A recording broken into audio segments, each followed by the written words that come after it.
How deep does desperation run for those at the bottom? A man borrowed 3,000 yuan to keep his small shop afloat. 3 months later, that debt had snowballed into 30,000 yuan with interest, an impossible sum for someone living with a disability. Unable to pay, he suffered a mental breakdown and died. When his mother learned what happened, she was devastated beyond words. After much deliberation, she decided to avenge her son, but she wasn't going to simply kill the debt collector. She chose something far more cruel, destroying him from within. She knew the collector, Kang Do, had grown up an orphan and carried deep-seated abandonment issues about his mother. So she hatched a plan. She would pose as his long-lost mother and use maternal love as her weapon. She showed up at his place. When Kang Do saw this stranger at his door, he tried to shut her out. But she gripped the doorframe with everything she had. Even as he slammed the door against her hands, Mija refused to let go despite the pain. Kang Do figured she must be crazy. Mija slipped inside and headed straight for the sink to wash dishes. Kang Do was completely baffled. 지금 뭐 하는 거야? 이 미친년이 뭐 하는 거야? 나가!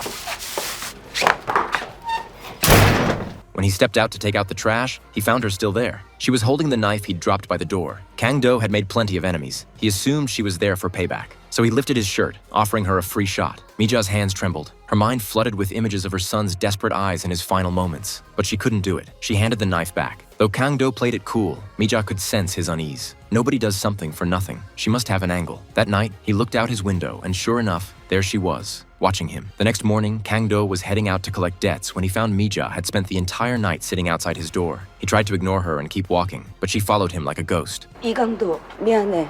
널 버려서. 씨발 뭐라 그랬어 지금? 용서해줘. 이제 찾아와서. 좆가는 소리 하지 마.